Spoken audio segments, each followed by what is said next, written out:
So for today's webinar, we actually have a very timely and interesting topic, which is the use of radiofrequency thermocoagulation in combination with stereo EEG and the various applications of that. And we've got two phenomenal speakers today. We're going to lead off today from Paris with Sarah Ferrand-Sorbet, who's going to talk to us about her experience at the Rothschild Hospital Institution with stereo EEG radiofrequency. So thank you so much for joining us, Sarah. Thank you. Can I go on share my screen? Please, thank you. Yeah.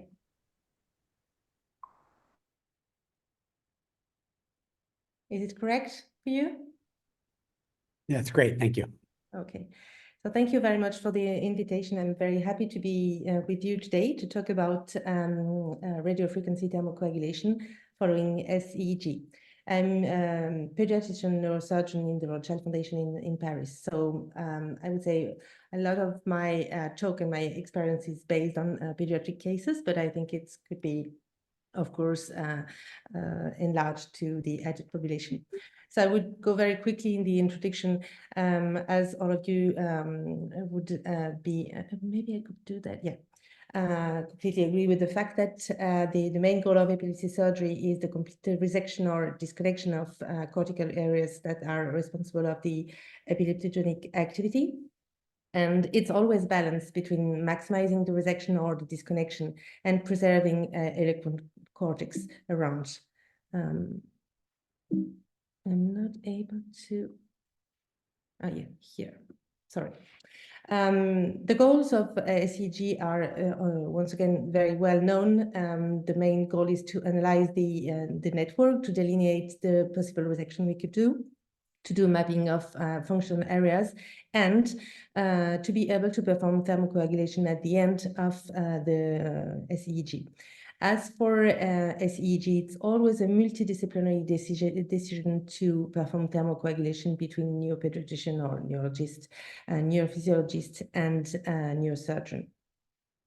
If we go back a little bit in publication, the first case that had been published was an electrocoagulation in the amygdala in an epileptic patient, and then followed with a patient with generalized epilepsy. And very quickly, the main indication was the focal epileptic focus in the adult population with a great experience in Lyon with Marc Guénaud. And then a proposal for, once again, focal epileptic focus, but in functional cortex, so sort of palliative technique, if surgery was not possible. Then thermocoagulation as palliative technique have been widely proposed in econ cortex or poorly accessible cortex, and also in some specific etiologies like periventricular heterotopia for TSC patient, or even for hippocampal sclerosis. In the last decade, and I am particularly interested in that, it has been proposed in the pediatric population with the same indication and the same parameters. So if we go now in RFTC, I would say step by step, I want to insist on some points that are for me very important. It's a way to induce some multiple and small lesion at the end of the ECG recording, sorry, at the end of the ECG recording, and some electron contacts that have been shown to be in the network. We always, or we usually do prior stimulation on these contact to be sure that there is no deficit or neurological deficit following RFTC in some electronic cortex. There is no need of any additional insertion of lesionary probe because we will use the electrodes that are already placed. The number of lesions will depend on the number of the contacts that we'll select and that are in the epileptogenic zone.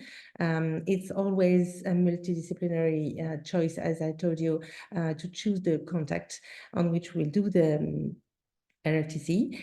And the main point would be that these multiple mini lesions, very small lesions, might be sufficient to perturb, to disturb the epileptogenic network and sometimes to cause seizure relief. So it's the main point is really that it's a diagnostic test.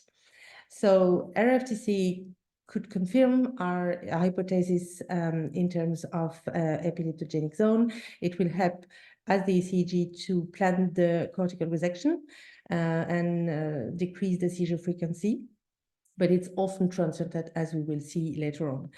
Could we go and think about furthermore for a small, very small epileptogenic zone, like for example, periventricular heterotopia, deep-seated lesion like insula, residual or deep lesion, and sometimes when the focus is in or within the eloquent cortex, and so palliative proposal for some patient with seizure onset near or in the functional area. So we should consider now, and we do in the Royal Child Foundation, for example, we think about when we prepare the trajectory for a SEEG, we think about the fact that sometimes we can densify the number of electrodes in the lesion or in the area that is supposed to be the epileptogenic seizure onset zone to be able to do the RFTC at the end of the ECG.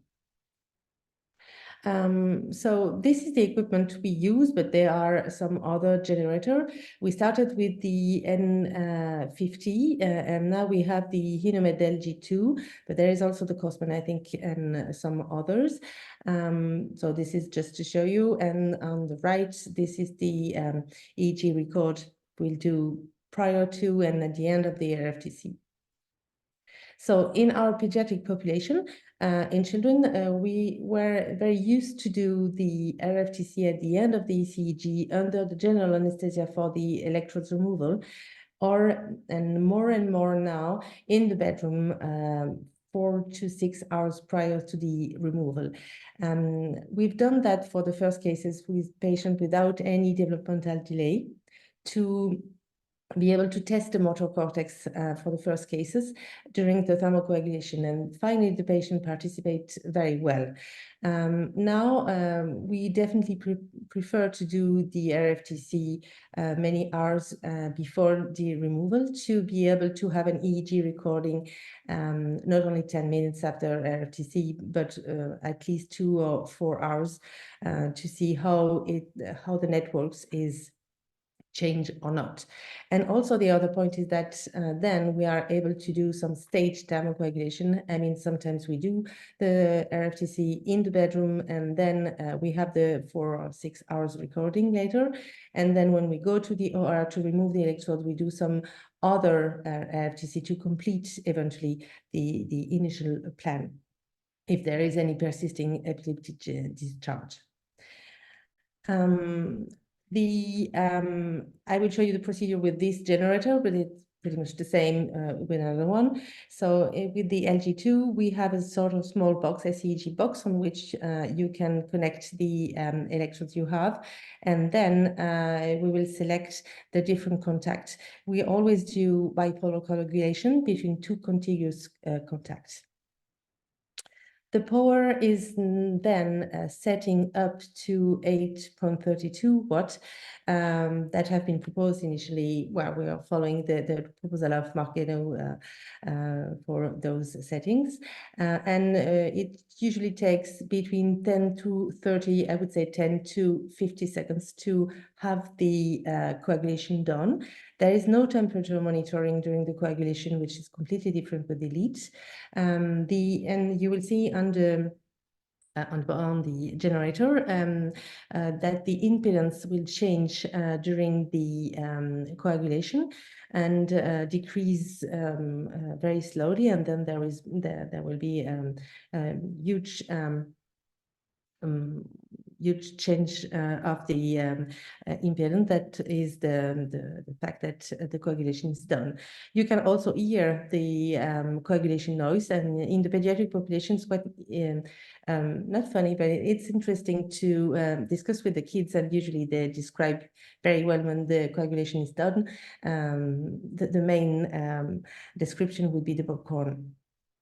The lesions that are induced by the RFTC are usually between 5 to 7 millimeters, And if there are a lot of thermocoagulation in the same area, you can have local edema for a few days. We're not used to perform MRI after RFTC at the Rothschild Foundation, but I know that it's done in some centers. I think if we do that, we have a huge edema, but if the patient is not symptomatic, I think it's just transient. And of course, it's always interesting to have the clinical monitoring during the RFTC, moreover, if you are near or in the iliac cortex. So this is what we see on the screen of the generator. You have on red the power, and when you turn the bottom on the right, then you will increase slowly the power up to 8.32 during 10 to 50 seconds. We have this setting that it will stop at 50 seconds, but if you didn't achieve the thermocoagulation complete, you can redo it until it's done. And you can see in green the impedance with a decrease and then a very huge up and down. That is the fact, the proof that the thermocoagulation is done. This is how it can be in the brain, but we've done that in the egg white, just to show you how it works between two contact, and the size of the coagulation is between 5 to 7 millimeters. This is an example of the EEG before thermocoagulation and 10 minutes after. That's what we were used to do years ago when we did the RFTC just before the electrode removal. Now we have usually more time with recording after the RFTC, so it's usually you have really a clear improvement of the EEG, and the discharge disappeared just after coagulation. But if you wait for a long time, you have some abnormalities that are coming back, or probably record coming from larger cortex around. I will now show you our recent experience at the Rothschild Foundation. We've published in 2019 the first result of our series, and I will show you now the update, but the data are not published for the moment.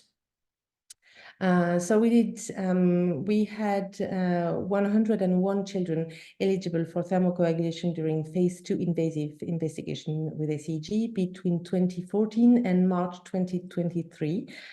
We stopped at that time to have a long enough follow-up after surgery and after FTC to present you the result.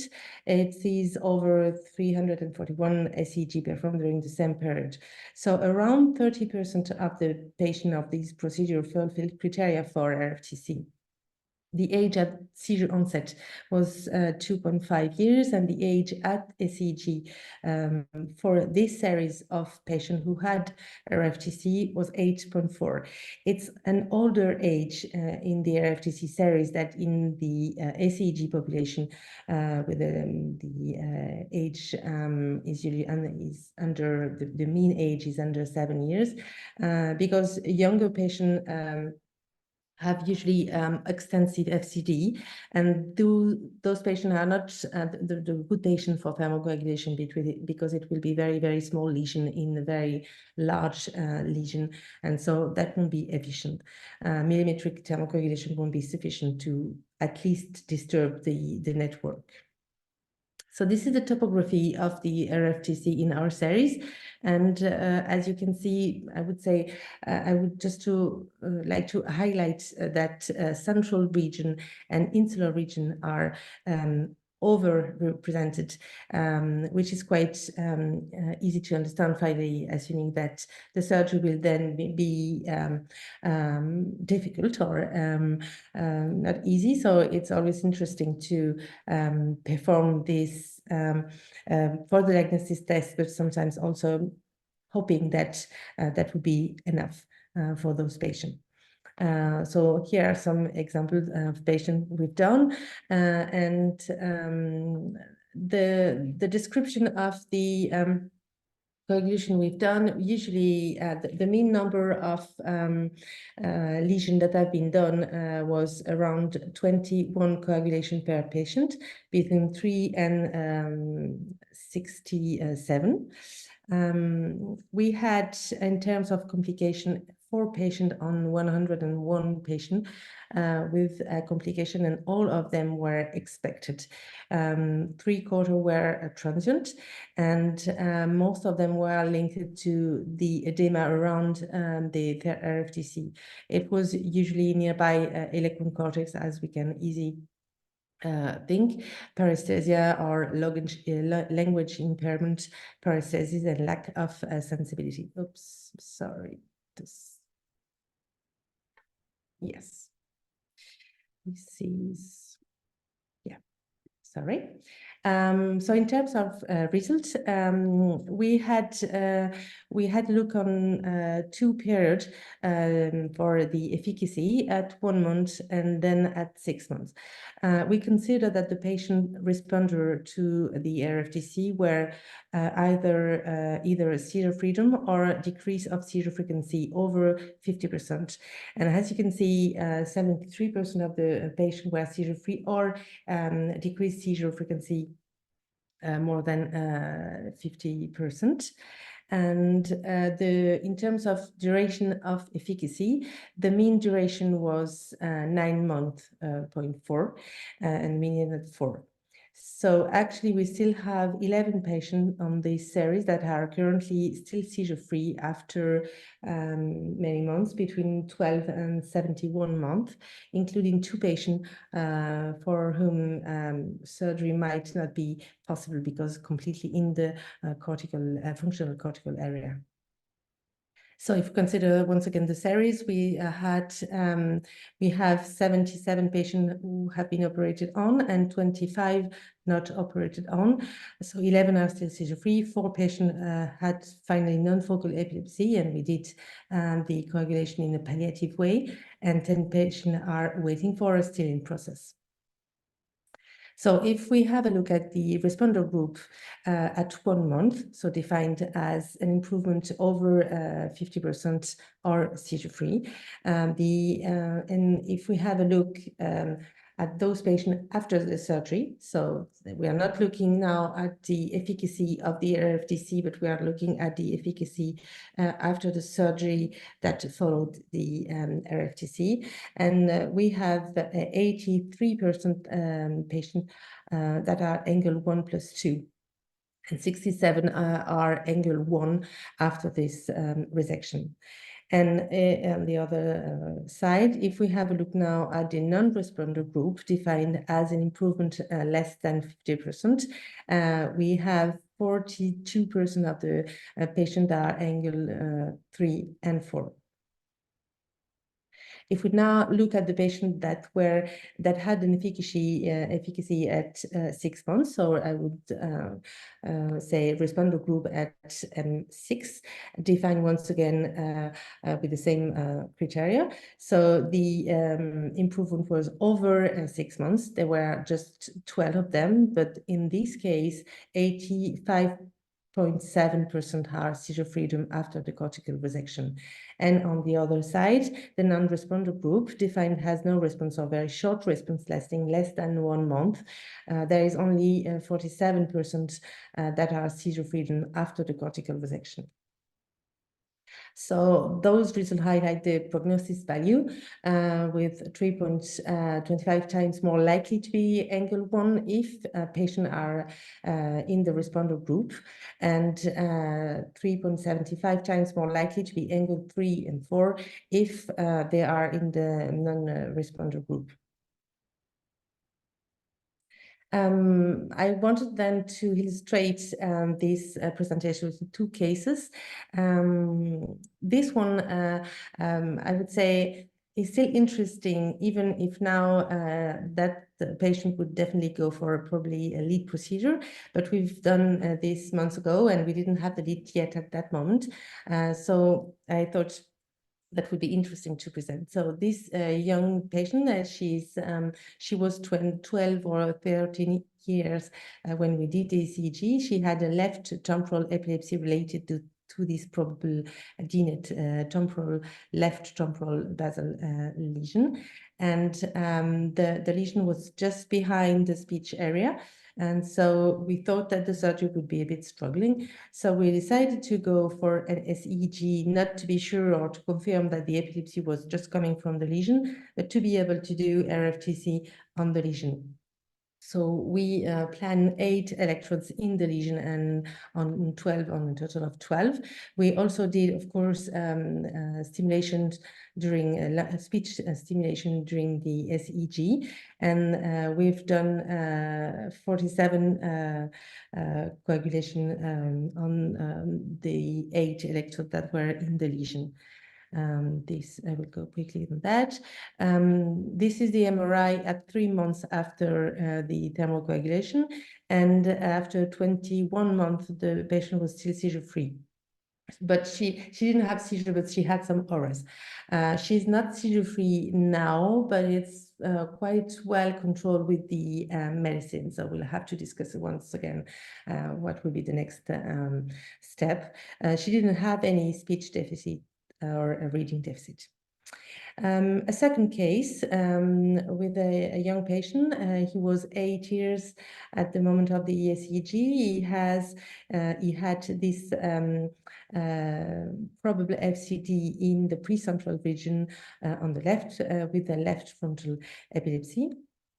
This is the MRI in different sequences, and he had an hypometabolism in the precentral region, just the centered precentral region. This is the functional MRI with the cortical spinal tract just nearby the FCD. And we've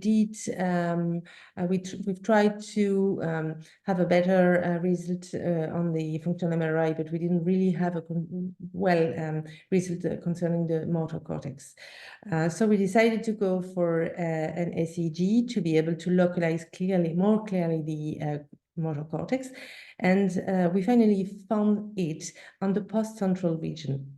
So the lesion is really precentral, and finally we found on stimulation the motor cortex on PS, so postcentral.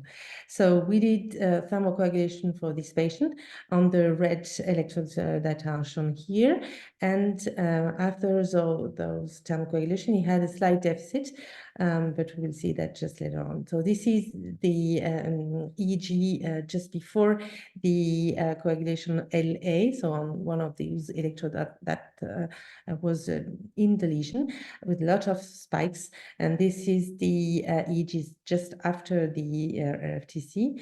The same on another one, and this is post-coag EEG. So this is the MRI at 3 months after the thermocoagulation. The patient was seizure-free during 8 months, and then there was a recurrence. He had a slight deficit, motor deficit, but he recovered, not slight, he had a real deficit, but he recovered. It was really transient, and before the recurrence of epilepsy, he recovered everything concerning the motor function. So as he was not seizure-free at all, we went for a surgery. This is the post-operative MRI post-resection, and I just highlight in blue where we found the motor cortex during the surgery with potential evoked motor during the surgery. The patient was seizure-free during, I think, 6 months, and then seizure recurred. So we decided to go for a second SEEG to know how we could complete things, and this is the trajectories that we've prepared. And once again, we found the motor cortex in the post-central region, but also in the precentral inferiorly. And so we decided to go for thermocoagulation exactly on the same electrodes, because the patient had at that moment 40 to 50 seizures a day, and he preferred to have a deficit, hoping that the deficit would be once again very transient, but he didn't want to stay like he was. So we did the thermocoagulation in the functional area, and the patient is still seizure-free. He had once again deficit, but the deficit was transient. He's still seizure-free after 18 months. So to conclude, I would definitely insist on the fact that RFTC should be used as a diagnostic test to confirm the ectogenic zone and limit the cortical resection as defined during the SEEG. There is a clear prognosis value on our series, but I think it's quite clear on those results. The responder patient at M1 or M6 are more likely to be angle 1 after the surgery, and the non-responder patients are more likely to be sadly angle 3 or 4 after the surgery. There is improvement in terms of seizure frequency, but it's often transient. We have very few patients, finally, only 11 patients on 100 that are still seizure free. It's not a contraindication of doing any surgery after RFTC, even leads, because I've already done lead procedure after RFTC, and there is no problem with that, but Bob will probably confirm that just later on. And that's a reliable technique in the pediatric population. And just keep in mind that it's a palliative technique for a patient with seizure onset zone inside functional area with minimal risk of sequelae. And I thank you very much for your attention. And I should do it. Thank you so much, Sarah. That was a beautiful talk and really, really instructive for all of us. I think that we'll move on to the second presentation and we'll take questions from people at the end, okay? So our next speaker is Bob Gross. Bob was one of the first people in the US to really adopt radio frequency with SEEG and has a lot of experience at Emory University that he's now moved to his new position in New Jersey. Now he's going to talk to us about radio frequency and also how that merges together with the use of LIT. So Bob, if you want to go ahead and share your screen, that would be great. All right, just ran into some difficulties here sharing screen. Go back.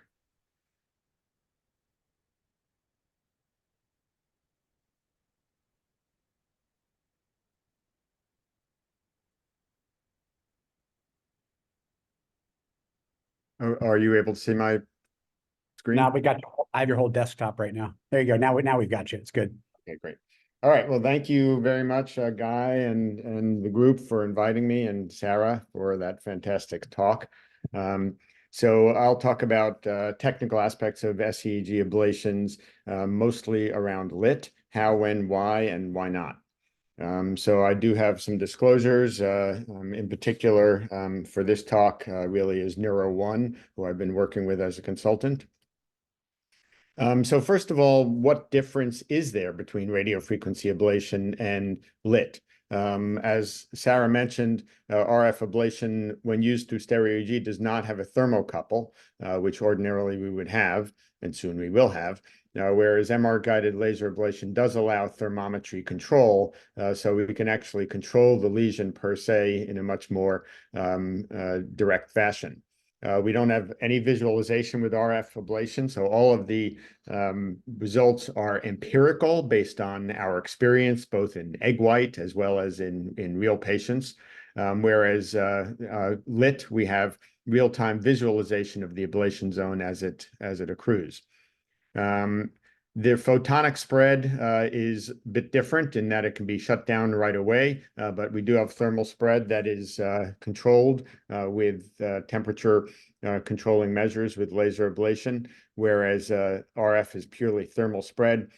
And arguably, there's a larger transition zone as seen in some pathological histological sections with respect to RF, as seen here in this region, as compared to with laser ablation, which because of the photonic heating has a much more sharp demarcation. So the demarcation between hitting tissue at risk versus completing your epileptogenic zone is more exquisite with laser ablation. So as Dr. Ferrand went over, the old way in Europe is with SEEG and with resection, and she described radiofrequency ablation, and LIT has just in the last 2 years migrated over to Europe, whereas the old way in the United States has been subdural electrodes followed by resection. And those were really the only techniques that were available to us until about a decade ago, when we migrated SEEG across the pond to the United States, really at about the same time as became available LIT. And of course, resection is still available. And shortly thereafter, some of us began to realize that if we could thermocoagulate epileptogenic foci with laser, then why couldn't we do it with RFTC? And in fact, there was a history of doing so on this side of the pond with Andy Parent, for example, at London, Ontario. But none of this changes the biophysical laws of epilepsy, as Sarah alluded to. The goal is to define the epileptogenic zone and to inactivate the epileptogenic zone completely, whether you resect it, extirpate it, ablate it, or even neuromodulate it. So our job is to maximize the inactivation and minimize the physiological impact. And I like to emphasize when talking about these minimally invasive approaches that we're still going mainly for effectiveness in the context of limiting adverse effects and really defining that perfect therapeutic window where we do just enough and not too much. And some of these techniques allow us to do that more exquisitely, but we also rely on resection in others of these. So let's not lose sight of the fact that doing a surface focal cortical dysplasia in an accessible sulcus might be better approached with an open surgery. So stereo EEG and LIT came to the United States at about the same time, again, about a decade ago, and they really provided us the opportunity to come up with a completely minimally invasive approach, the Reese's peanut butter cup of surgery, where it's the perfect mixture of chocolate and peanut butter. And so instead of stereo EEG leading to resections, we had the opportunity to have stereo EEG lead to a minimally invasive approach. And instead of grids leading to resections or leading to LIT, we have the opportunity to, again, convert that to minimally invasive. So instead of following a maximally invasive grid with a minimally invasive approach, which makes no sense, instead of following a minimally invasive surgery like SEEG with a maximally invasive one like resection, we can completely have a minimally invasive approach. And with these day and age, with everybody touting personalized medicine and building large multi-$100 million centers dedicated to personalized medicine, I like to emphasize that whether it's radiofrequency ablation or laser ablation, what we are doing as epilepsy surgeons is the definition of personalized epilepsy surgery. We tailor what we need to do to each individual patient. So sometimes we skip directly to LIT, certainly in many or most lesional cases. Sometimes we skip directly to resection, sometimes even to neuromodulation. We do SEEG, and that leads to resection, and Sarah talked a little bit about that, and I'll not talk about that today. Instead, we're going to talk about SEEG and how it leads to LIT and when to do immediate LIT versus delayed LIT, and even touch upon going from LIT to resection in certain cases, as Sarah described with RF ablation when you get a non-seizure-free patient. So I'll really not talk about SEEG to RFA very much, except at the end when I talk about that in the context of RFA leading to LIT. So why would we ever do RFA when we have LIT available to us? And I'll not talk about these last topics. Okay, so why would we ever do this? So the answer is because we have just completed a stereo EEG evaluation, and we have hopefully an adequate description of the epileptogenic zone. And this allows us to then very precisely perform a surgery, especially for less accessible areas. And sometimes we do this delayed. And of course, there are costs with finishing an SEEG, sending the patient home, and then bringing them back later to do a surgery. And sometimes we do it immediately when that's feasible. And so how do we make the decision between these? So SEEG going to LIT in a delayed fashion, as exemplified by these papers on the mesial temporal lobe, including from Dr. McCann's group. Why did they do this in a delayed fashion? And that's because SEEG for mesial temporal foci does not necessarily lead to the best approach for doing LIT. Again, Andy Parent and Warren Bloom years ago did orthogonal approaches to radiofrequency ablation of the mesial temporal lobe. with their electrodes that they had available at the time and had suboptimal results. Whereas the Czech Republic group took an occipital approach, and indeed with LIT, we take an occipital approach, which is the optimal trajectory for this. So in these cases, there's no benefit to following the stereo EEG orthogonally with doing a whole other surgery at the same time. And those invariably, almost invariably, we will follow up with a delayed surgery after stereo EEG. So the reasons to delay LIT or indeed resection after stereo EEG are that we need a different approach, such as for the insula and the mesial temporal regions and sometimes the cingulate.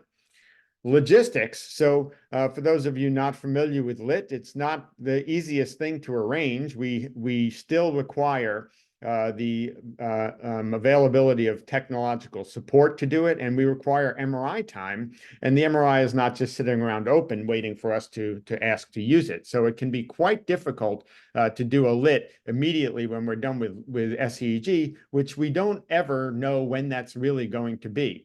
So you need OR time, you need MRI time, you need technological support. And indeed, some of us might be out of town instead of giving virtual talks, giving in-person talks. So it can be logistically difficult to do.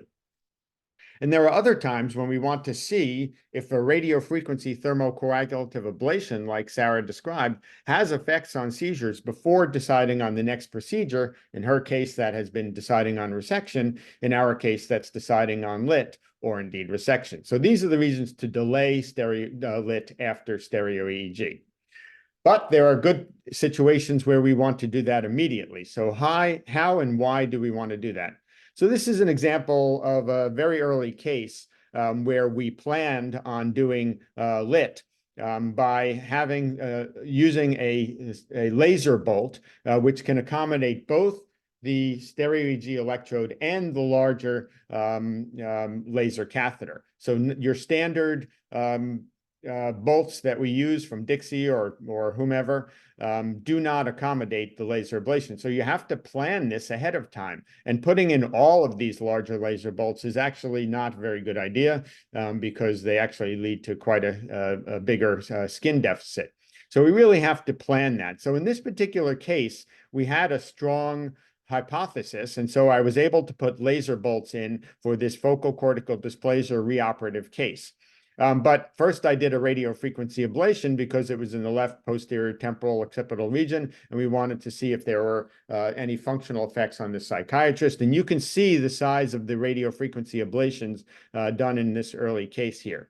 Once she was safe with the RF ablation, then we felt more comfortable to bring her down and do a LIT. And you can see the difference in the size that we'll get. So here we were able to get more of the epileptogenic zone than here where we left gaps in the middle. Now you can do this in one procedure when you have a strong enough hypothesis to put in laser bolts ahead of time and begin with the end in mind, as we like to say. This patient has been seizure-free for many years.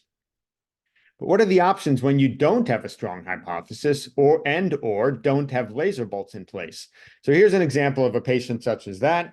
This patient came in, had stereo EEG in the right frontal area. She was actually right hemisphere dominant, and we had broad theta and no low voltage fast activity. We actually went back and put more electrodes in her.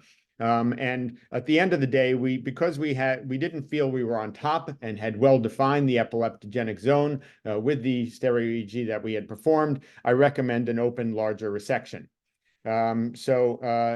This just shows what some of the stereo EEG electrodes look like. So this was the planned resection in this patient. So I went to the patient's bedside and drew out everything about what we were planning to do and explained how we needed to do a resection in this area, and we'd be happy to do that now or bring her back. And that was the discussion at the bedside. But unfortunately, that was the plan that we made on the team. But the family really had different ideas, and so did the patient. So she was emphatic that she would not return for a brain resection. She said she was never interested in that. And they told me that I could either do a laser ablation tomorrow or just take the electrodes out and they were going home. So that was very difficult to contend with. I mean, I had to call the team in and do it. And how was I going to do it when I didn't have laser bolts in place because we didn't have enough of a strong hypothesis to begin with? So we developed a new plan to bring her to the LIT the following day to maximize the ablation zones and do the best I could, which was a major logistical scramble. And I didn't have laser bolts in place. So what do we do in that situation? So several years ago at Emory, we developed with me and John Willey and our fellows the approach of in certain cases, availing ourselves of the stereotactic channels that have been created in bone that is thick enough from placing the stereo EEG bolts themselves. So we remove the electrodes down in the MRI scanner, and then we remove each bolt in turn and slide the laser catheter, which fits nicely in to that craniostomy hole, and slide that down under direct vision in the MRI scanner. So you need to have a sterile environment to do this, and you need to have an interventional or IMRIS scanner to accommodate that. There are some difficulties always with the coils in this situation, but this shows how that's set up. And this shows us one by one taking out the stereo EEG bolt, and then inserting the fiber in there. And this is the type of thing that we get. And so this is that patient I described, and we can perform the LIT. This is the damage zone estimate, and these are the ablations that we actually got afterwards. So again, not ideal, not the size of the resection that I would have done were I to take her to the operating room, but we did the best we can in that particular patient. So sometimes we have to meet the patients where they are and use the tools that we have. If we had RF ablation, perhaps we would have done this, but again, we were trying to maximize the ablation zone, and so laser is certainly going to do a bigger ablation, as you can see down here, than RF will.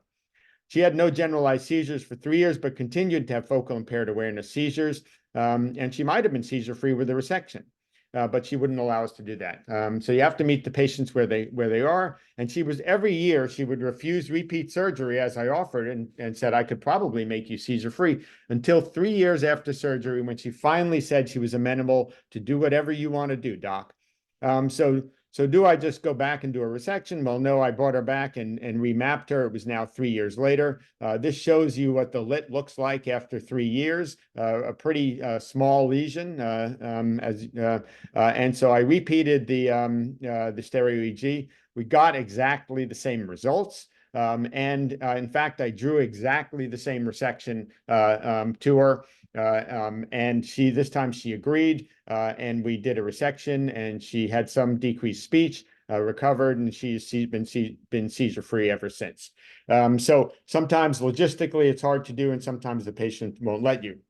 So that was a case where it was immediate LIT, but there are certain cases where we can plan to do this in a one-stage procedure, begin with the end in mind. So this is a case with a pregenual cingulate FCD where we had a strong hypothesis and felt that this was the best way to approach this. Of course, you could do this open surgically afterwards, but we had the possibility of not even needing to do an open surgery later and just knocking this all out in one setting. Sorry about this. Excuse me.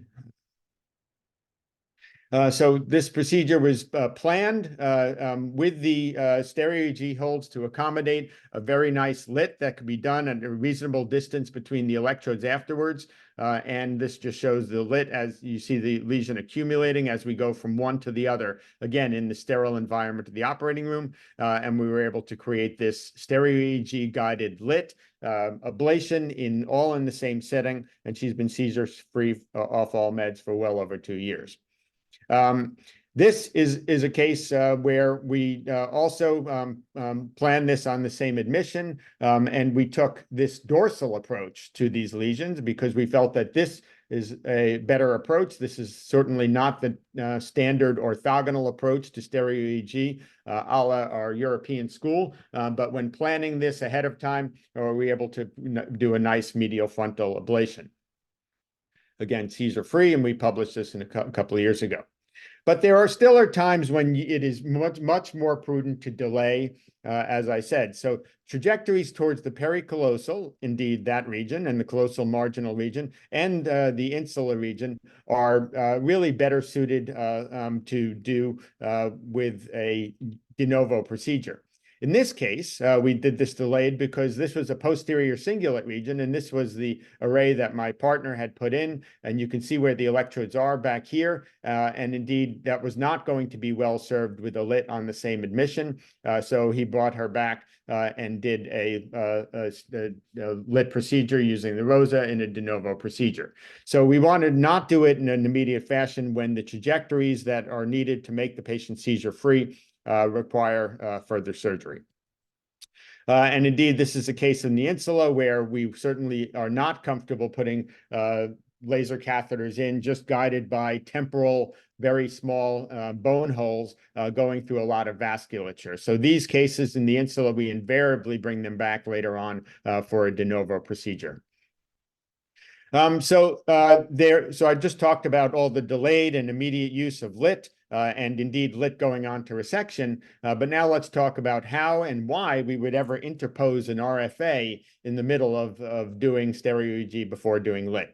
And the reasons are because of the limitations of lit.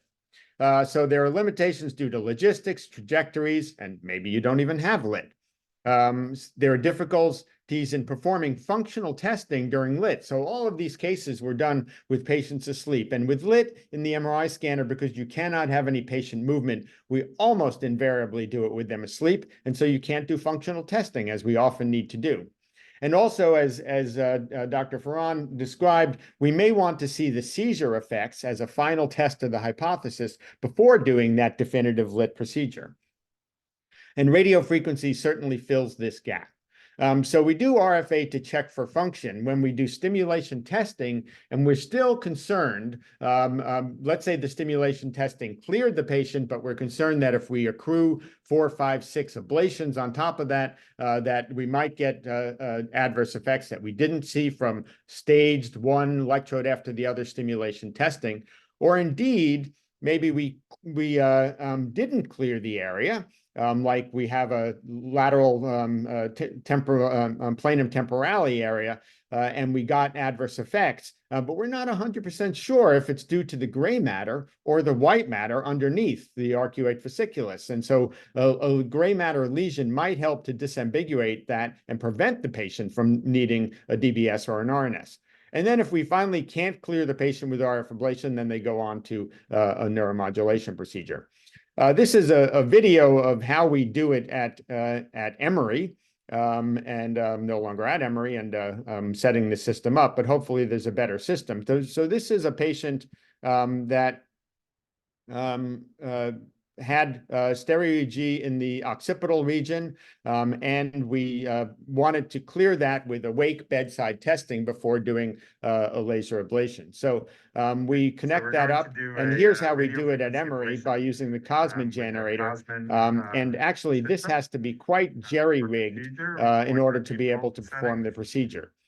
So we don't really have any setup that accommodates this, and so we ablate through we actually use a thalamotomy electrode that we essentially jam into the cables that connect to the stereo EEG. So I don't want to spend too much time on that because this is going to be supplanted by one of several different RFTCs that are soon or are available in the United States. So this is the Neuro1 radio frequency generator, which will allow us to have thermocouple present and do temperature-guided ablations as the system was really designed to do. So that's coming soon to a center near you. So this is an example of a patient that we did awake to do functional mapping. So it's a patient that had several different procedures before and was an engineer with left parietal region epilepsy, certainly getting up towards the superior parietal lobule, but mostly inferior. And so stimulation testing gave naming difficulties in one lead. And before taking him to do a lit procedure, I wanted to do some radiofrequency ablation at the bedside to see if there were naming problems. Indeed, he had no naming issues, even on the electrode that was positive on stimulation mapping, as I alluded to a moment ago. He continued to have seizures after the RFA, and then we brought him back and did a laser ablation. I'm sorry, he continued to have seizures while on the same admission, and we then took him down to the MRI scanner, and you can see the previous RFAs, and that we could superimpose the lit on top of these and get a much larger ablation, as we see here. He did have transient naming difficulty, but that got better, and I was confident it would because of the previous RFA, but he's only had an angle 3 outcome. This is another patient with an onset area in Brodmann's area 6, so the premotor area. Again, we did stimulation testing at the bedside and then brought her downstairs. Now, she had insular opercular epilepsy, and so I was comfortable doing the laser ablation through the electrodes in the opercular area based on the approach that I'd taken from the beginning with these electrodes that came down longitudinally on BA6. But for the insular part, indeed, I did add in the ClearPoint procedure, and because I was not comfortable doing that, and added a de novo oblique trajectory for her. So this was her post-RFA ablation. This is her post-laser ablation. And you can see, for example, the greater area of ablation that I could get in area 6 using laser ablation. So RFA to check for function, and then immediately go on to lit in the same admission. Been seizure-free for many years. And then finally, we sometimes do this to check for seizure effects, like Dr. Ferran talked about. So this is a patient in the insula where we did an insula ablation and waited to see. So here we did this in a delayed fashion, sent him home. He went from multiple daily seizures to seizure-free for 2 weeks, and then a much decreased frequency, and then brought him back and did the laser ablation in a de novo procedure in the insula, and been seizure-free for a number of years. And here's a much more complicated patient, which really highlights the skepticism one might have about one's hypothesis after stereo EEG. Extensive polymicrogyria, underwent electrodes and more electrodes on the same admission. And then this was the epileptogenic zone that we defined, and I was a bit skeptical about this, so we proceeded to radiofrequency ablation of that area, and you can see that over here. And the edema that Sarah was talking about can be quite concerning after this RF ablation, but 2 months later, this had resolved down to this insular region resection. In the interim, she was seizure-free for 2 months, and then had 2 convulsions while a passenger in the car. So we brought her back and did a more extensive ablation of this area, feeling much more confident because of that 2 months of seizure freedom. And she has been seizure-free for greater than 24 months, although she has had some neurocognitive impact of this insular ablation in this very high-functioning individual. And finally, this patient was a medial frontal area that we had explored, a little bit complicated, but I wanted to just show you the amount of laser ablation that you can do if you feel it's appropriate in the using a stereo EEG guided approach. So again, this is stereo EEG guided, taking each electrode out, taking the bolt out, and sliding in the laser fiber. And needless to say, this patient had a SMA syndrome, but cleared up after several weeks, has minimal hand dysfunction now, and has been seizure-free. So reasons to delay, again, is that you need a different approach, the logistics, and you want to see the ablation had an effect on seizure freedom. And sometimes, actually, we do get away with seizure freedom without that, even though we're waiting to see what the seizure effects are, and it turns out that the patient never recurs. So this patient hasn't recurred after this Swiss cheese approach to RFA, and she remains seizure-free. So that happens from time to time. And this is a patient where sometimes the answer is why not proceed. This patient had RFA. This was her stereo EEG. We did an RFA along this longitudinal trajectory into the insula, and she actually was seizure-free for 6 months. And I was very happy with that, but she was very concerned. She was She was going away, going overseas, and she was concerned that the seizures would recur. And so we said, okay, well, we can make the lesion bigger with laser ablation. So we brought her back and did a lit, and she remained seizure-free. All right, so how does all this sum up? This is our series of 62 patients who underwent RFA. We analyzed 57 of them. A number of them had RFA on immediate lit and immediate lit. Those are 50% of those are seizure-free, but it doesn't tell us much about the RFA except for its function aiding benefits. But 32 of them had delayed surgery. 12 of them didn't need delayed surgery. So 25% of the patients with this approach did become seizure-free for greater than a year. I guess we'll have to look and see what their long-term outcome is. So 25% became seizure-free. But what about the 32 that had delayed surgery after radiofrequency ablation? 78% went on to successful secondary surgery, and 7 did not. So that was a pretty high seizure-free rate. And then we asked the question, how predictive is it, like Sarah did, when you have the results of the RFA?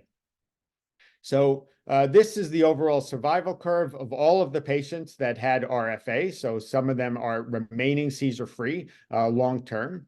And if you had a lesion, you are much more likely or somewhat more likely to remain seizure-free than if there was no lesion. And that's sort of information we know. Now, what about the patients that recurred and their eventual survival of their secondary surgery? So the time to RFA, or time from RFA to the first procedure, was predictive of how they did on the second procedure. So the patients that had angle 1 on the delayed surgery had a much longer survival after the RFA than the patients who ended up angle 2 through 4.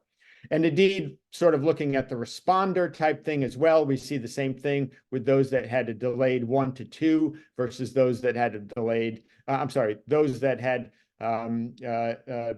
delayed angle 1 to 2 that ended up with a seizure-free rate or rare seizures versus those patients that had a 3 or 4 outcome. And you can see the time to RFA of these patients, or time to seizure, the first seizure after RFA. So the patients that ended up angle 1 had a 5-month average time to their first seizure after RFA than the patients who ended up angle 2 through 4 or angle 3 through 4, they had a much shorter time to recurrence. So this has led to a decision tree that starts out with SEEG, RFA for function. If it's cleared, we do SLA versus resection. If it's not cleared, then they go on to neuromodulation. If they have RFA for seizure benefits and they have a seizure-free interval, they can go on to ablation or resection. If they don't have a seizure-free interval, you have to ask the question, was the ablation adequate? If you only ablated 3 contacts within a large focal cortical dysplasia, it's not reasonable that they would become seizure-free. So if it was a reasonable ablation, and that's up to the eye of the beholder, then we might do DBS, or indeed we might repeat the SEEG. But if the ablation was not adequate, then really this is a test that was just not a good test, and they can still go on to resection versus ablation. And with that, I will close and acknowledge all of the many, many people that helped with all of this work over the many years that it was performed. And thank you for your attention.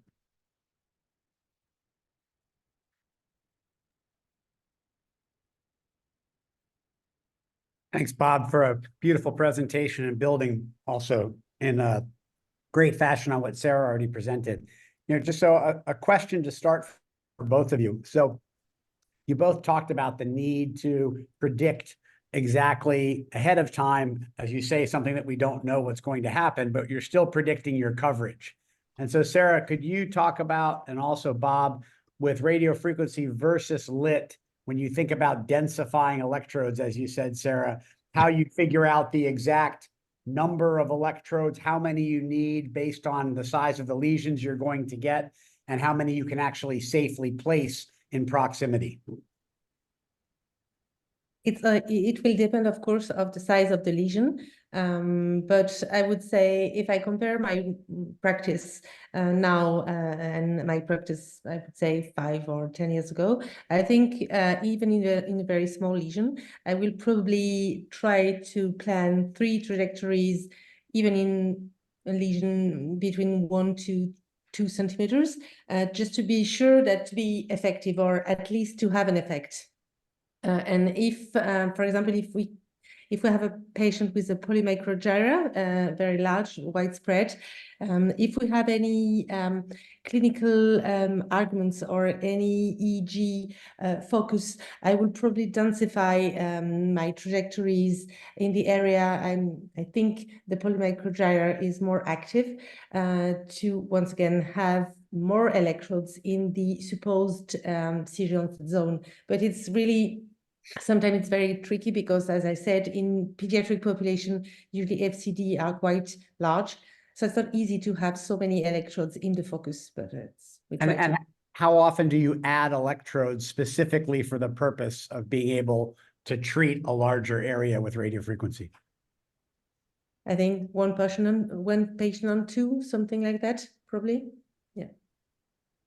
Bob? It depends on how strong your hypothesis is. So take a periventricular nodular heterotopia. Now you can just skip right to laser ablation in those patients. But let's say you have bilateral occipital and you have unclear lateralization. Well, then you can plan very easily to cover that area with 1 or 2 trajectories, whether it's with RF ablation or with laser. But contrast that with a patient that you have, it's MRI normal. There's only so strong your hypothesis can be unless the semiology is quite exquisite.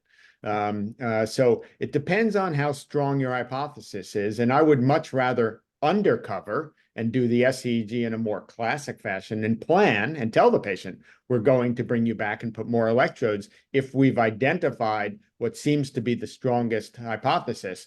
And rather than do like a very tiny ablation or bring them back later on, we might add electrodes with the plan to do RF and or laser ablation.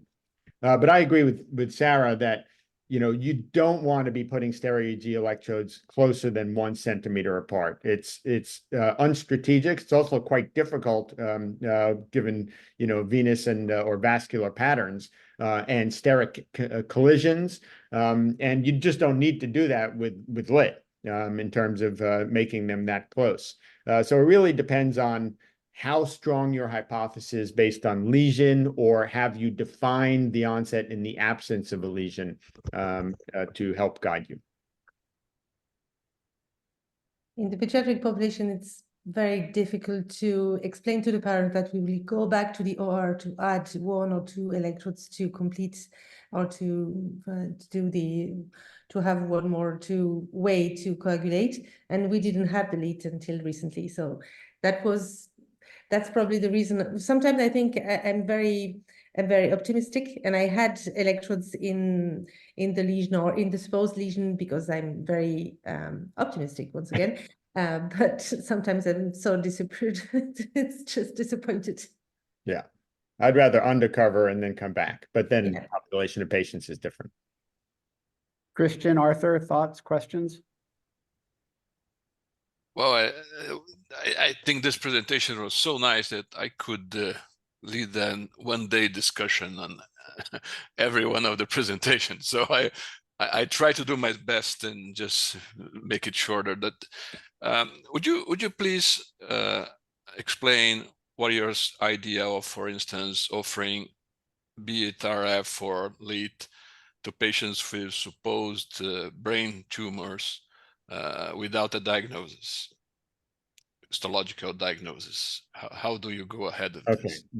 This Sarah well knows that this was a subject of much debate at a recent stereo EEG course in Venice, where Professor Kahan, said that whether it was tumor or not, that pathology was critical to obtain. And I pushed back on that, saying that, well, you have to look and see how the pathology is going to affect your subsequent plan. And you can't do it because we need to learn about the inhibitory neurons in an epileptogenic focus unless that's part of a research plan. But confining ourselves to when it's clinically meaningful and confining ourselves to brain tumors, as you talked about, the tumors that cause chronic epilepsy that we are treating as epilepsy surgeons are almost invariably low-grade epilepsy-associated tumors, DNETs, ganglios. And when we have confidence that this is a non-neoplastic process, just saw a patient the other day, 11 years of seizures and probably even going back further, a couple of serial images over the years, and even in the absence of that, with that history and non-enhancing, I'm comfortable not having histology in that case, because it's not going to change how I'm going to treat them right now. If they do recur or have a malignant degeneration, I'll see that later on, and then that's when I'm going to get pathology. But there's no way they're getting radiation or chemotherapy or an open resection specifically for a pathological situation in those situations. But if they have some enhancement, or indeed, this patient the other day was just so anxious about it that they wanted to have pathology, we actually went and did an open resection. Or the referring neurologist or PMD says, I have to have pathology. It's easy to get pathology from these before you do a lit. Indeed, you can do it before you do, when you put the RF electrodes in or the SEEG electrodes in. Now, if you have a neoplastic situation, a true brain tumor, new presentation, enhancing, edema, well, then, getting a lit is indeed possible and doable, and people do it.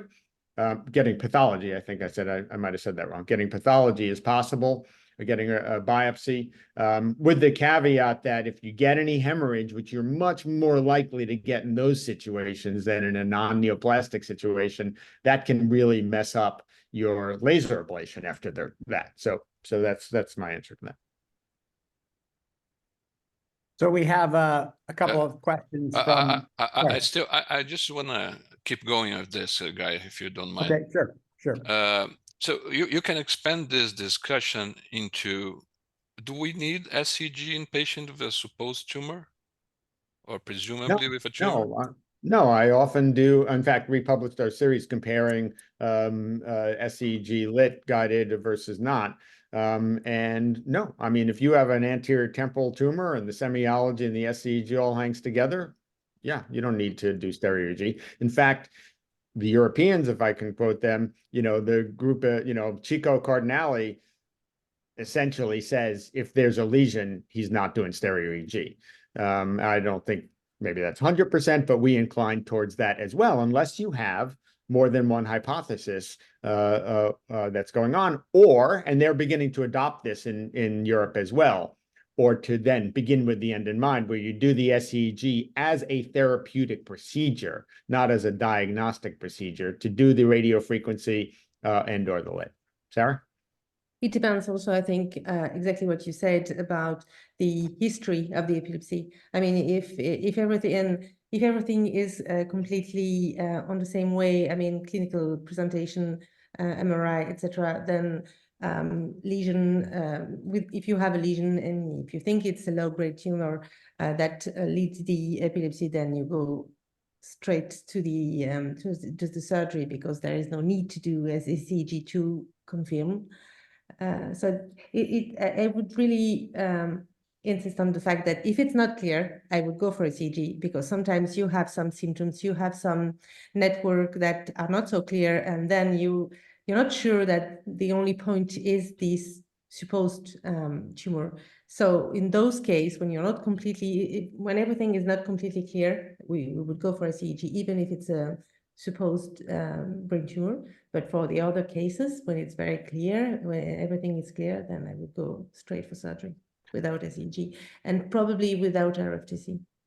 I might add the one situation that I will vary from that is, let's say you have a focal cortical dysplasia that backs up into the motor cortex. So it invades, let's say, if you will, the anterior part of the precentral gyrus, which is not motor, but you don't know whether it's actually, there's epileptogenic zone involving the actual motor cortex.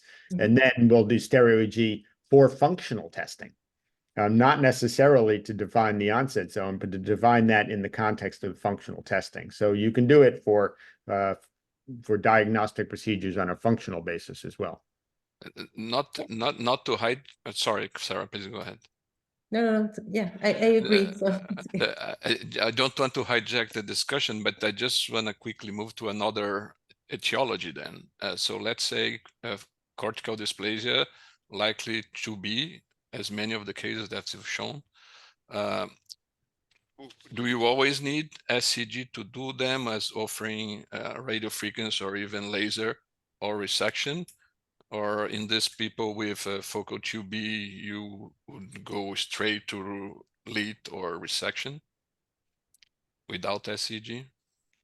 I think it's more, I would probably say it's more likely for adult patient. In pediatric population, usually the FCD are more large. So, but when it's very clear, once again, even for tumor, but it's the same for FCD. If everything is very clear, if you do not have any eloquent cortex that limits your cortical resection, if everything is really clear, the PET, the MRI, etc., then I'm not sure SEEG is required or needed. If you're confident with the surgical approach, and if you don't have any risk. Once again, I would say that because I was not able to do any lead until recently. So maybe Bob has another proposal for that. But when you don't have lead, I think when everything is really clear and you don't have any local cortex, I think you can go for resection if you have no doubt with the limit. And even when you do have lit, so, you know, there's a pendulum that swings back and forth. And, you know, having now experience with this for 12, 13 years, you know, and this came up in the stereo EEG course also with Sarah, that, you know, you can't treat everything like a nail just because you have a hammer.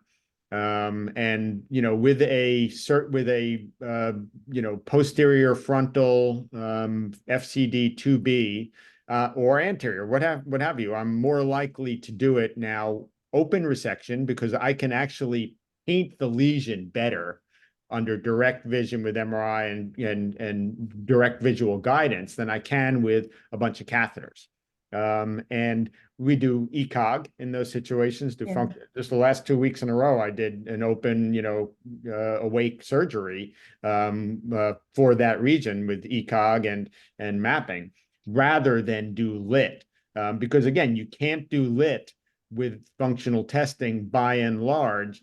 So I would have to bring that patient in, do stereo EEG, just to do functional testing, to do RF or lit, whereas I can bring them into the operating room right away. I'm confident in the importance and value of ECOG in those situations, specifically FCD2B, you know, as opposed to an MRI normal.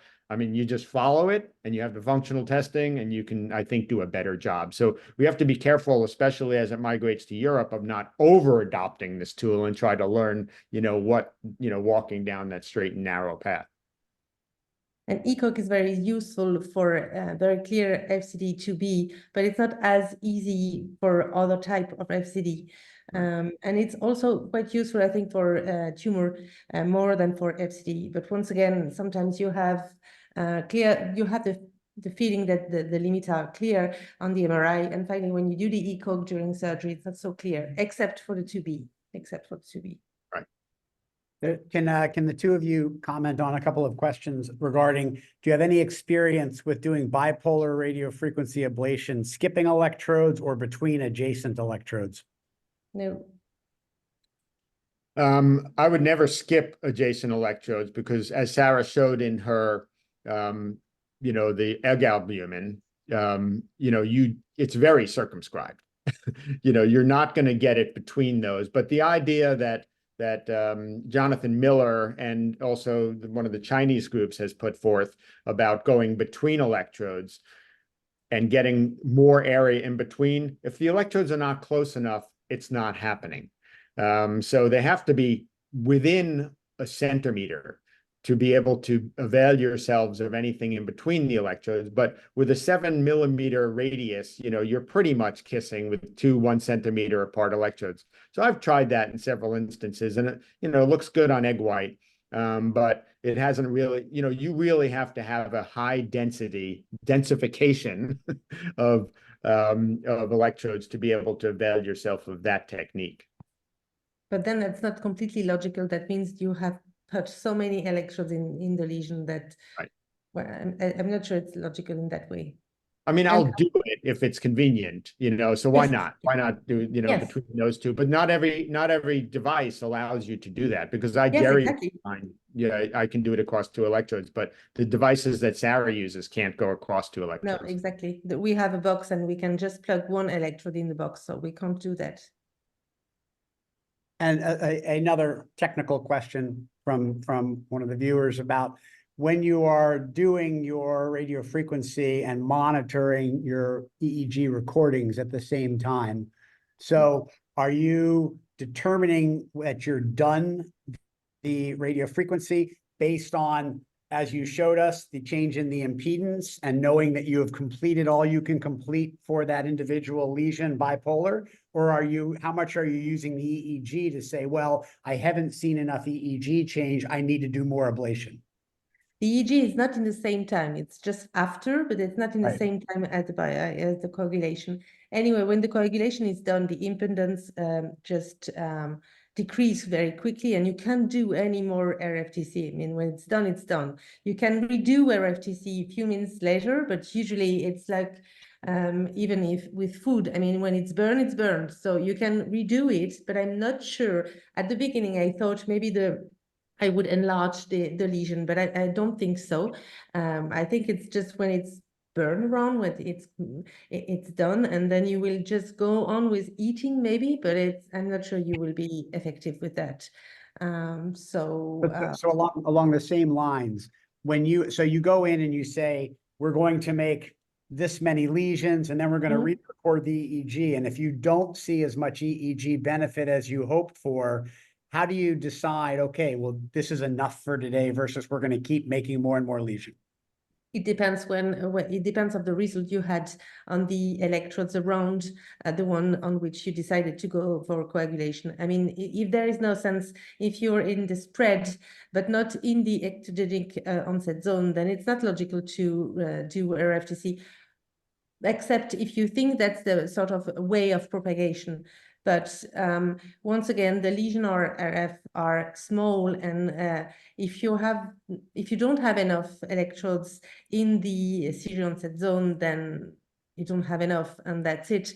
Even if you do some coagulation around, if you're not in the onset zone, I'm not sure you'll be effective. So usually we try to have first a plan of the contact on which we are really on the onset zone, and we have a second sort of line of contact that we could go for coagulation if we still have some discharge or abnormalities on the EEG hours or minutes after coag. But usually we do not enlarge the numbers of coagulation. Yeah, if I can comment on that also. So, the lesions are self-limited. Like if you're doing a thalamotomy, there's only so big you can make it before the heat sinking of the tissue around it decreases the temperature to the extent that you're not going to get an ablation. The same with lit. You can't just keep on burning and burning and burning. You do it for 30 seconds, a minute, or 5 minutes, it's not going to make a difference. Once you've completely ablated the area that you can get before the temperature starts to decrease at a region around it. And regarding the impedance increase occurs because of gas formation. It's a steam event, and that steam event then prevents the current from going past the steam because of the high dielectric constant. The only situation where you can make a lesion bigger is when you heat up too quickly in the beginning so that you get boiling before you've actually ablated the area that you can get. So as long as you go sort of low and slow, you've made the biggest lesion you can make. If you go too fast, then you might need to come back and do more. But our goal in doing this is always we define the electrodes we want to ablate. We go relatively low and slow, get a complete ablation, and it doesn't matter what the EEG looks like afterwards because you can't do any more with those electrodes that are in place. Isn't it the same with the lit? I mean, it's better to go, yeah. Yeah, same with lit. Bob, can you see the questions on the screen that are here? Okay. Oh, so- yeah, I see it now. Yeah. So yeah, so on the left, there's a question about how much SEEG stimulation is enough for reliable prediction of a deficit, and do you use non-invasives, and how do you use non-invasives? You know, other technologies in terms of your mapping decisions because obviously, like you say, when you jump to lit, you're making a much bigger lesion, and so how are you deciding deficit risk prior to lit? Because obviously the lit, you can't control the fact that some of the lit is going into the white matter.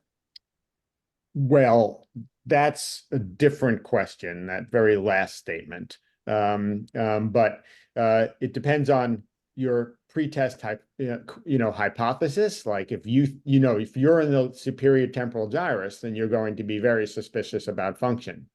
And then you do stimulation testing, and let's say you don't get anything, you don't know whether then accumulating each one of those, like if you stimulated all the electrodes at the same time, you might get a different result than stimulating each bipolar pair. So it's in those situations that I'm going to remain healthily skeptical and do it with RF ablation at the bedside to confirm what the electrical stimulation clearing showed me.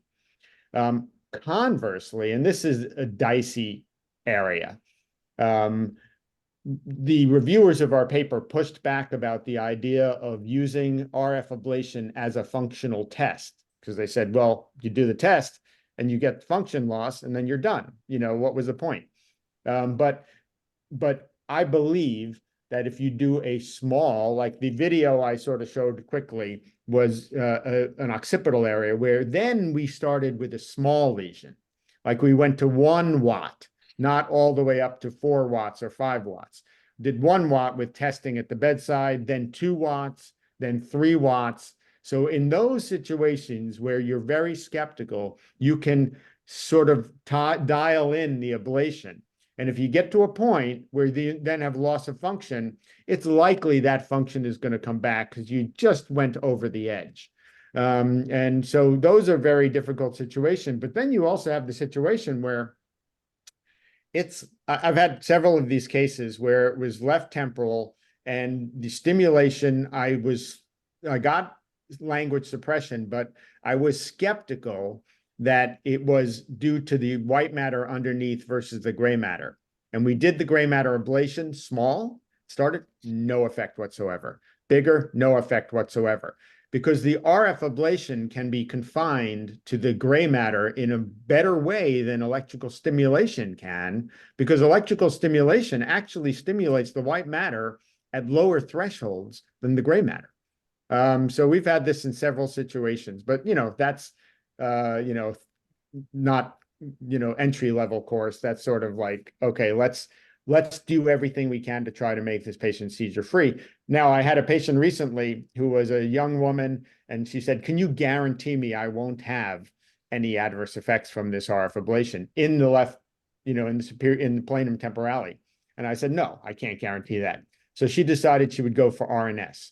We put RNS in through exactly the same 2 tracks that I had the stereo EEG in, and she ended up getting a venous infarct, probably because we might have coagulated the dura, just an opening, and might have coagulated a vein. So she had pretty good area of venous stasis and then venous infarct, and she was dysphasic for a week or 2, then got completely better, has a lesion encompassing this whole area, and is seizure-free. The RNS shows she's seizure-free and no adverse effect on her speech. So again, validating that idea.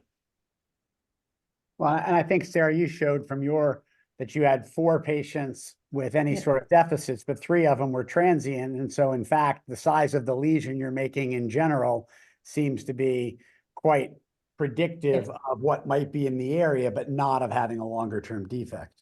It's a little bit like concerning the epilepsy. I think there is a sort of disruption or disturbance in the network and also in functional area, but that's it. I mean, you haven't resect everything, you haven't destroyed all the area, and so most of the time it's transient. And anyway, you are able to inform the patient, because if you've done the stimulation first, then they're completely aware that of what can happen when you do the RF. Anyway, for all the patients, we never say that there is no risk at all, never. But in Europe, in France, we don't have the RNS. So usually, if we really have good result with SEEG and with stimulation, I think if we are very optimistic concerning RF, we really try to convince, the patient, because we don't have for some patient other option to propose. There's a couple of other questions, but I think that they're not necessarily completely relevant. There was a question about minimally invasive corpus callosotomy, and I'll refer that person. We have a full session on that you can see online, and also a question about using lit for cavernomas, and we also have a whole presentation on that already that you can go online and see. Christian, did you have a final question? I just want to jump in on the lit for callosotomy. Or rather minimally invasive approaches. There was a nice presentation, Guy, remember that at the IESS. Sarah will remember who it was from. I always blank on that, about using stereo EEG to guide a partial callosotomy.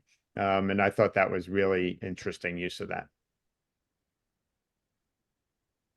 I have a short question for Bob. What is the minimal thickness of bone that you have when you put your laser fiber through the bolt burr hole? Yeah, I don't have a minimal thickness, but I'm aware that when we're in the temporal area, it's not a good plan to do this, because you take the bolt out, and not only do you go through very thin amount of bone, but you go through a very thick amount of muscle, and you're not going to hit that hole.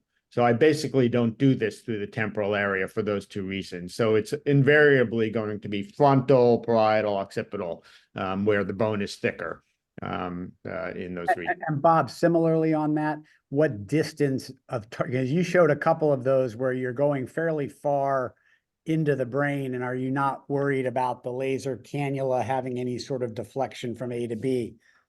Yeah, that's why it's important to do that in the MRI scan. So I didn't show all the partial inserts that I might have done. So we'll do a partial insert, put it in 2 centimeters, see if, certainly if I've identified the vessel that I'm concerned about, confirm that I'm on target before pushing on to the next. So we'll often do partial inserts if there is any question about deflection and vascularity in play. So I think, guys, sorry, go ahead, Arthur. Arthur, last question. Yeah, a very quick one. I'm just so interested in one of your cases you presented, Bob, the one that you did SEEG and offered a frontal resection. The patient didn't agree to that. Then you did a laser ablation. It didn't work, or RF. I don't know. And then you went ahead with a second SEEG. My question would be, would you expect the result of the second SEEG to be different than the first one, meaning that you have modified the disease in some way? No, I mean, that was a toss-up. I mean, first of all, it's not that the laser ablation in that case didn't work. She actually had no generalized seizures and had a marked benefit, but she was not seizure-free. And remember that she just had theta, and we didn't feel that were on the epileptogenic zone. So it gave me an opportunity to re-explore that. Plus, she's also had an ablation, and so there's been a change. I mean, the tissue has then, there's atresia of the tissue, and things sort of move around. So I had changed the situation. So I wasn't really sure exactly where to go with the subsequent resection. Again, she was non-lesional. So I felt it was the better side of valor, this being 3 years later, to explore her again. And then, by the way, we used the SEEGs to guide the resection on the same admission in that case, like fence posting. So Bob, Sarah, thank you both so much for great presentations, a really interesting discussion. As Arthur said, we could probably talk about aspects of this for an entire day if we wanted to, but let's let people get on with their days individually. Our next session is going to be on June 9th. We're deviating a little bit from surgical technique. Actually, Dennis Spencer alone is going to talk to us about the history of epilepsy surgery that he's been extremely interested in and has been working on actually a fantastic talk on that. So that'll be on June 9th for everybody to mark their calendars. And again, thanks both of you guys for really just fantastic talks. Thank you. Thank you for the Thank you. opportunity. Thank you very Thank much. you, Sarah. Thank you, Bob. And now opening the post-webinar link. Thank you. Bye bye. Bye.